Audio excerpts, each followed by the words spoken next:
C'est à boire qu'il nous faut, saison 3, épisode 4.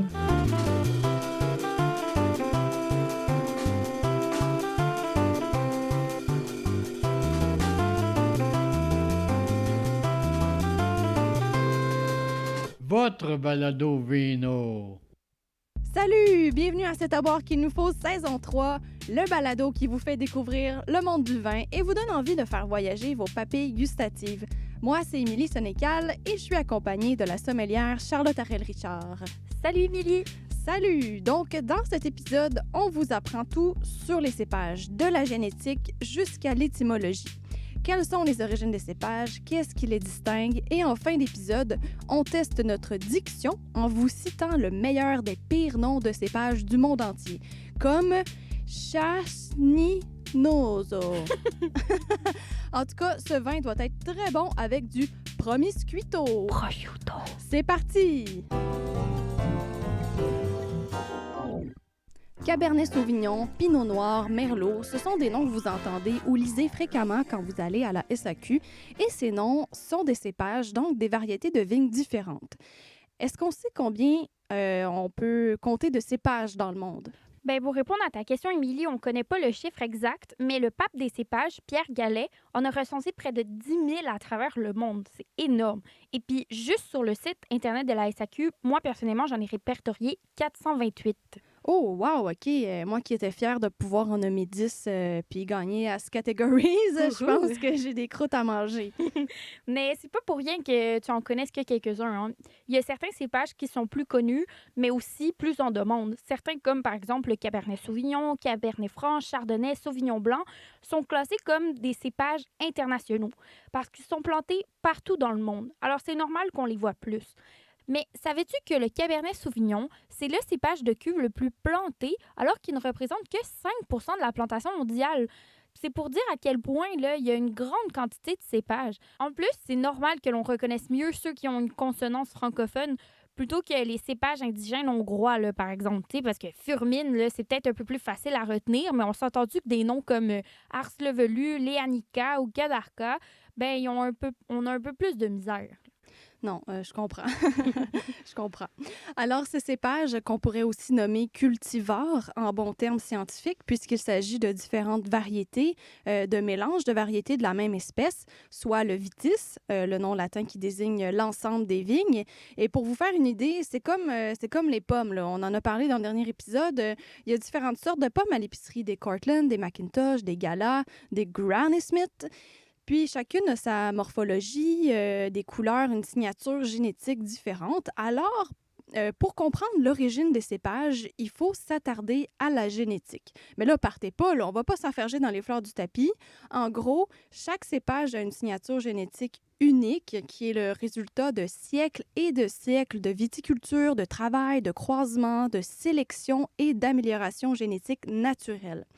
Un peu comme Homo sapiens sapiens, hein, qui a évolué au fil du temps. Au début, bon, dans la ligne du temps, il y avait Homo erectus, l'homme de Néandertal, puis finalement, ben, bon, il y a des branches qui se sont séparées, mais ce que je veux dire, c'est que on a évolué, l'homme aussi a évolué au fil du temps, il y a eu la sélection naturelle et tout, donc c'est quelque chose de naturel. Très bien expliqué, Émilie, très bien résumé. Donc, oui, en fait, des généticiens ont réalisé l'arbre généalogique des cépages et ça a donné quelque chose d'assez étonnant. Finalement, c'est une histoire de famille, les cépages, avec des ancêtres communs, des cousins, des frères et des sœurs. C'est assez passionnant. Mais même moi, là, je les connais pas tous, puis c'est souvent des questions d'examen en sommellerie ou des examens de concours de savoir les parents des différents cépages, d'ailleurs. Mais je crois que ce qui est vraiment intéressant, c'est surtout de les regrouper par famille. Il y a les sérines, par exemple, qui contiennent la Syrah, la Marsanne, la Roussanne. Puis ça, c'est une famille qui est originaire de France. Il y a les Camernais, qui sont originaires plutôt d'Espagne. Eux qui regroupent, le Merlot, Cabernet Sauvignon, Cabernet Franc, Carmenère, Petit Verdot, etc. OK, oui, donc j'imagine que ça doit être un peu consanguin, tout ça. Oui, Là. exactement. Donc, il y a tout, c'est ça, des cousins, des frères, des sœurs, des demi-frères, des demi-sœurs. Mon Dieu, on se croirait dans Ramdam. Non, mais ça fait des beaux parties du jour de l'an, là, tout ça. En effet. Finalement, pour terminer, il y a par exemple le Pinot Noir, le Gouais Blanc, le Gouais Blanc qui est un cépage un peu obscur maintenant, mais le Pinot Noir qui est un cépage que beaucoup de personnes connaissent. Les deux seraient un couple fondateur à l'origine d'au moins 16 cépages connus, comme par exemple le Chardonnay, l'Aligoté, le Gamay, qui seraient finalement des demi-sœurs ou des demi-frères. Aspirant-chef, je vous demanderai de tout arrêter, s'il vous plaît. J'ai une annonce à vous faire. L'ampélographie est une science qui mélange botanique et œnologie. L'ampélographe étudie les différentes variétés de vignes, du grec ampélos, qui veut dire vigne. Oui, chef! Oui, chef! L'ampélographie, donc, permet d'identifier des variétés de vignes, sans quoi il pourrait y avoir parfois des erreurs malencontreuses. Et c'est ce qu'il s'est passé en 2009 pour des viticulteurs australiens qui croyaient cultiver du Albarino blanc, mais suite à des analyses génétiques, des scientifiques français ont pu confirmer qu'il s'agissait plutôt de Savagnin blanc. Ils ont dû être fichtrement surpris, hein? Oui, les pauvres, ils ont été floués. Imagine, si toute ta vie, on disait que tu mangeais de la pizza du resto, mais que finalement, on t'avoue que c'était de la Delicio. C'est pas du resto, c'est délicieux, mais pour vrai, je le prendrais pas. Moi non plus, moi non plus. On s'entend que c'est différent, là, le Delicio puis le resto, là. En tout cas, bon, La croûte est plus mince, c'est délicieux, non? Quelque chose comme ça. Bref, j'aimerais qu'on explique un peu mieux comment est-ce qu'un cépage vit au monde. Ça n'arrive pas en criant ciseaux, on le dit, c'est une évolution génétique. Pour commencer, quand on parle de croisement, de quoi il s'agit exactement? Croiser deux cultivars, grosso modo, c'est comme un accouplement. Mais tu te doutes sûrement que le règne végétal, là, ça se reproduit pas exactement comme le règne animal. Oui.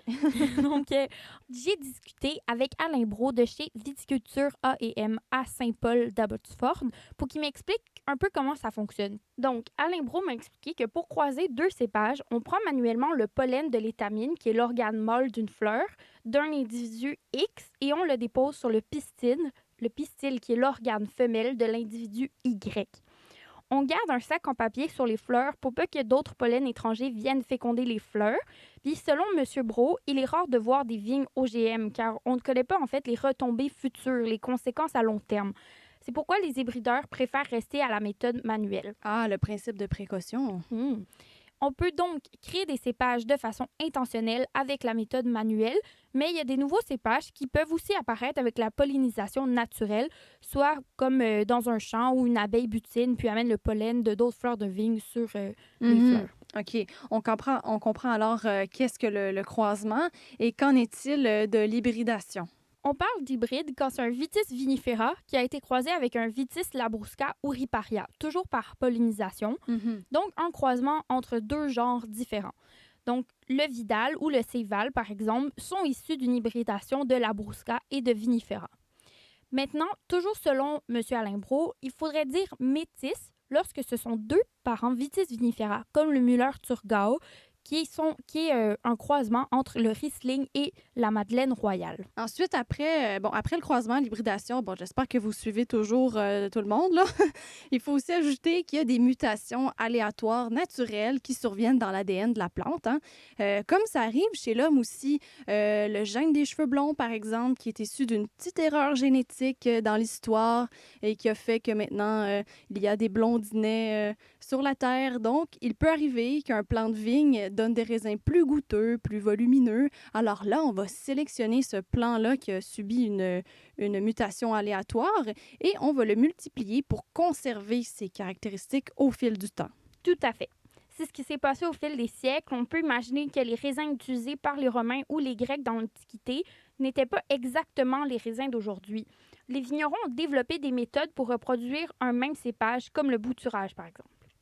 Bravo, chers auditeurs, auditrices. Vous avez passé au travers ce petit cours Ampélographie 101 génétique. On vous envoie votre certificat en carton par la poste sous peu. Maintenant, je me demande d'où vient le nom des cépages. On en a parlé en début d'émission. Des fois, c'est difficile à prononcer. On ne sait pas trop d'où vient le nom. Est-ce qu'on a des traces des premières catégorisations de vignes, un espèce de premier répertoire, un bottin téléphonique des cépages? Peut-être pas un bottin téléphonique, Émilie, 411, ça serait génial, mais pour les vieux cépages, en tout cas, l'étymologie des noms est assez incertaine. Mais j'ai lu sur Internet que Chardonnay viendrait de l'hébreu Sha'ar Adonai, qui veut dire « les portes de Dieu ». Non, ce serait génial, non? On parle toujours de religion. Non, Ça a mais pas de c'est bon sens. finalement le chardonnay, par ses arômes divins, nous transporte jusqu'au paradis, peut-être. En tout cas, bref, pour les cépages modernes, il s'agit souvent du nom de son créateur. Mhm. Et tu dis créateur au masculin, car on connaît peut-être pas un nom de cépage qui a été créé par une femme. En effet, c'est que des présomptions. Mhm. Je n'ai jamais vu ça dans mes recherches, mais en tout cas, peut-être qu'à quelque part, il y a une femme qui a créé un cépage.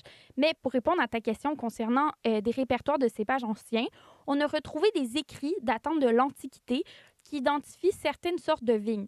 Après, dans le Moyen Âge, les cépages tels que le Fromentel, le Gouais, le Morillon ou le Gros Noir de la région de Paris, là, l'ancien vignoble qu'il y avait aux portes de la ville, étaient les plus répandus au 13e siècle.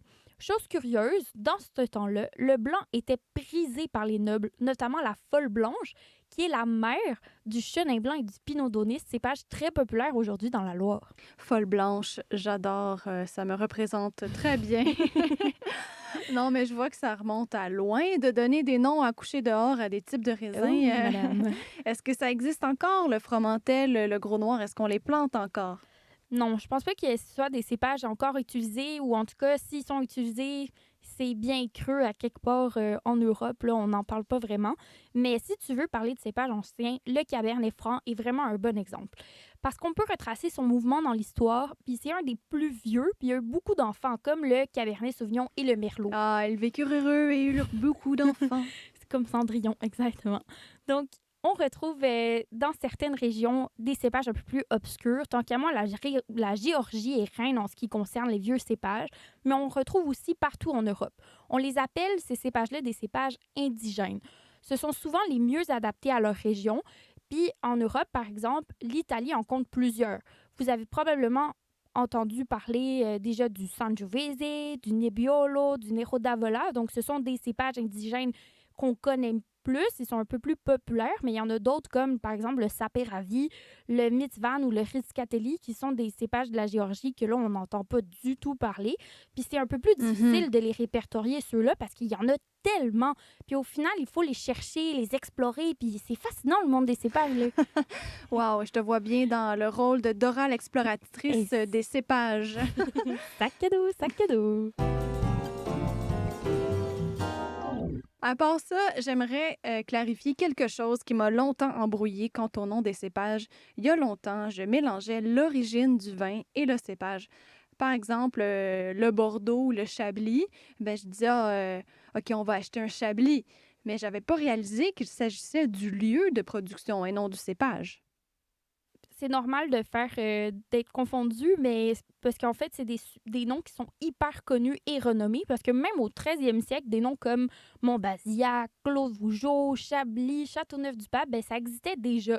Mais en fait, ces noms-là représentent des communes, donc des municipalités en France où les moines locaux cultivaient la vigne et fabriquaient le vin qui en ont fait leur renommée. Puis par exemple, à Chablis, ben, on fait pousser exclusivement du chardonnay. Finalement, c'est l'association du cépage unique avec la région qui nous a fait penser que Chardonnay-Chablis, c'était la même chose. OK, donc c'est pas si pire là, si je dis à mon chum de me ramener un Chablis de la SAQ parce que automatiquement, ce serait un Chardonnay. Mais à l'inverse, si je demande un Chardonnay, là, il pourrait revenir avec des vins de plusieurs pays du monde. Exactement. Est-ce que ça existe une carte des cépages du monde entier, là? Est-ce que ça ressemblerait à quoi? Mais oui, il en existe. Puis en fait, on retrouve les cépages internationaux un peu partout sur chaque continent. Mais comme je disais, chaque pays a son lot de cépages indigènes. En Amérique du Nord, dépendamment si on est dans le nord ou dans le sud, on retrouve des cépages internationaux ou encore des hybrides puisqu'on a besoin de cépages adaptés à notre climat froid. En Amérique du Sud, en Afrique et en Océanie, à cause des mouvements colonisateurs et immigrants, ce sont souvent des cépages qui sont arrivés avec les conquêtes. Donc, on retrouve des cépages qui se lient aux pays conquérants et ou à des mouvements migrateurs. Ce qui n'empêche pas, par contre, les pays d'avoir des cépages autochtones, comme par exemple en Argentine, où on a le cépage métis indigène, le Torontes, qui est un croisement entre le Muscat d'Alexandrie et le Criocha Chica, venus les deux d'Espagne. Puis en Afrique du Sud, les vignerons ont fait un cépage métis qui s'appelle le Pinotage, qui est un croisement entre le Pinot Noir et le Cinsault. C'est le parfait moment pour répondre à notre question quiz du dernier épisode. Quel est le cépage le plus planté au Québec? Et la réponse, c'est... Le Frontenac noir. Donc, le Frontenac noir est un hybride qui est planté depuis 2001 et qui a été créé à l'Université du Minnesota en 1978. Il est fait d'un croisement entre le Riparia 89 et le Landau noir, qui sont eux-mêmes des hybrides, mais je veux pas montrer tout le pédigré du cépage parce qu'on serait là pendant des heures. Bien, si vous avez eu la bonne réponse, félicitations. C'était pas évident. Et c'est quand même particulier que le cépage le plus utilisé, le plus planté ici s'appelle Frontenac parce que c'est quand même le nom du célèbre gouverneur de la Nouvelle-France. D'ailleurs, vas-tu nous lire un extrait de son journal? Non, c'était juste C'est juste fois. Jean Cartier. Oui. C'est bon. Ma prochaine question, tu vas peut-être pas l'aimer. Je te vois venir. Non, Lily. parce qu'une fois, tu m'as dit que c'était l'affaire la plus quétaine à demander à une sommelière. Là, tu veux pas me demander c'est quoi mon cépage préféré? Ben oui, c'est ça. C'est quoi ton cépage préféré, Charlotte? Pour satisfaire ta curiosité, Émilie, j'aime bien les cépages rouges italiens, le Riesling, mais ce que je préfère, en fait, c'est surtout les vins représentatifs de leur terroir. Et quand je connais les producteurs, ben ça, j'adore, quoi. Oui, je sais, tu tombes en amour. Avec le monde. Et c'est le moment de répondre à notre courrier de la semaine. J'ai ici une question de Bernadette de Sainte-Thérèse. Pourquoi est-ce qu'on mélange les cépages? Ben, merci pour la question, chère Bernadette. Les assemblages, soit les mélanges entre les différents cépages, c'est comme ça qu'on appelle ça, existent dans certaines régions, parfois par tradition, mais aussi par goût. Bordeaux, par exemple, assemble ses vins depuis plusieurs siècles, puis c'est pas obligé de le faire, mais si les vignerons le veulent, ils le peuvent. Donc, le Cabernet Sauvignon amène de la structure, de l'alcool et des tanins, tandis que le Cabernet Franc a le côté un peu plus éclatant, qui est plus riche en arômes et en acidité. Le Merlot, lui, amène le côté plus fruité, moelleux et riche. Puis les trois ensemble, ben, ils font en sorte que le vin obtient une balance, une complexité autre que si on présente le cépage tout seul. Mais un vigneron le peut aussi devoir, à cause de son appellation, c'est écrit dans la réglementation, doit faire des assemblages pour pouvoir écrire sur son étiquette le nom de son appellation. Comme Corbière, par exemple, qui doit avoir un minimum de Grenache, Mourvèdre, Syrah, de Carignan. Puis ça fait partie, en fait, de l'identité du terroir. OK. Moi, je pensais que peut-être que c'était parce que il y avait eu un peu de difficulté avec ses productions, donc il s'était mis à mélanger son vin, mais Pas forcément. pas forcément, mais c'est une bonne réponse. Merci. J'espère que Bernadette est satisfaite. Parce que des fois, en fait, s'il n'y a pas eu une grande production, le vigneron peut décider de mélanger ses vins, mais souvent, c'est par obligation ou par goût. Mhm. Combien de cépages tu penses que tu pourrais nommer, toi? Mon Dieu, je sais pas, vite, même sans arrêter. Riesling, Arturgo, Syrah. OK, non, j'ai Carignan. une meilleure idée. On va peser sur stop. Tu vas les écrire sur une feuille de papier, puis on va les compter. OK? OK, On vous OK. revient, là. Stop.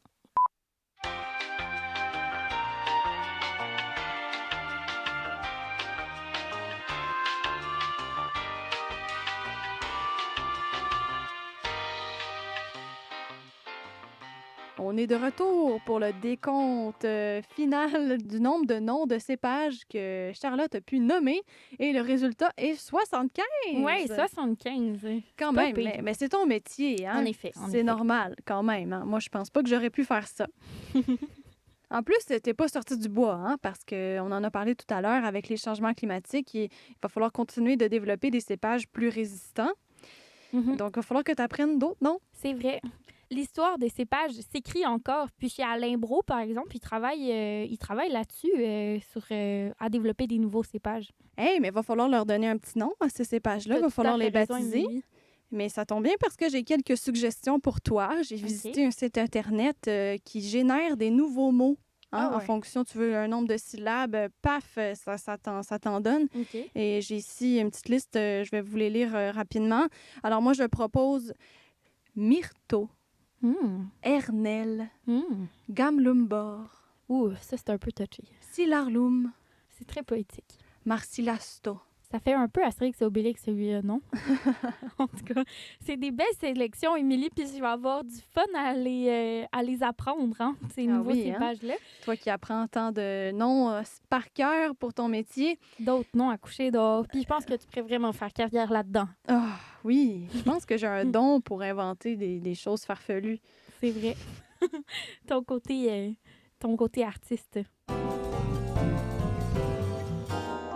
Et maintenant, on peut mettre à l'épreuve notre diction.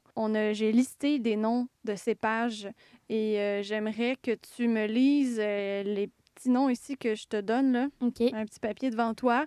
Hmm. C'est des noms de cépages qui sont disponibles à la SAQ. Et j'aimerais que tu les lises le plus rapidement possible. D'accord, je vais essayer de faire mon possible. Code Picpoul, Cococciola, Pericone, Pampanuto, Voltitelidi. Plus vite, encore. OK. Code Picpoul, Cococciola, Pericone, Pampanuto, Voltitelidi.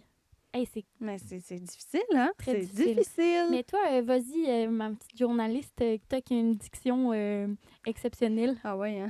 Hey boy. Zibibo, Tsaou, Tsiko, Tsifali, Calavriata, Dabouki, Receveux.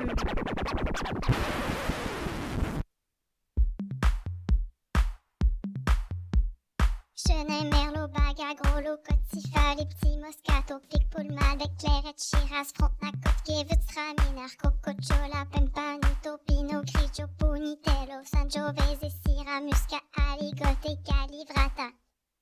Fermentation. Fermentation. Fermentation. Fermentation.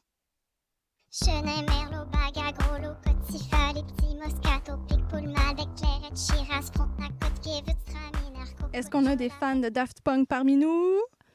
J'espère que vous avez apprécié notre petit remix. C'est déjà tout pour cet épisode. Merci d'avoir été des nôtres. On vous laisse avec la question quiz pour le prochain épisode, comme à l'habitude. Alors, Charlotte, est-ce que tu voudrais nous lire la question, s'il vous plaît? Oui, donc c'est une question sur la dégustation et j'aimerais vous demander, d'après vous, qu'est-ce qui caractérise gustativement les vins du Québec?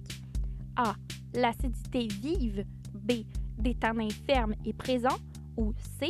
Un corps corsé.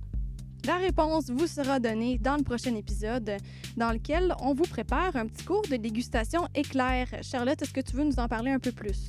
Oui, donc pour le vin blanc, on va déguster le Bourgogne Côte-Saline Chardonnay du domaine Guéguin 2019.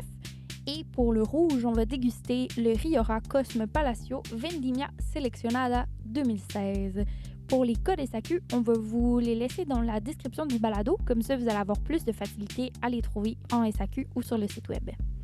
Bien, je vous rappelle aussi que si vous avez des questions pour Charlotte, des commentaires ou des propositions, n'hésitez pas à nous les partager en commentaire ou par courriel. Toutes les informations se trouvent sur nos plateformes web. Merci tout le monde, à bientôt et bonne dégustation. Ciao! Bye bye!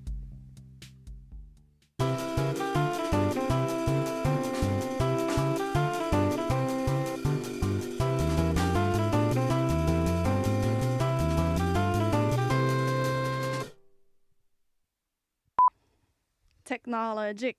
Est-ce qu'on a des fans de Daft Punk? Ouh. C'était vraiment charnu ce que tu viens de faire. Aromatique, j'espère. Je recommence. Charnu pour charnel.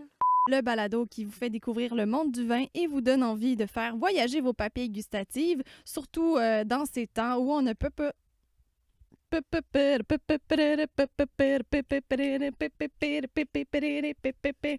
yeah! Ha, ha, ha!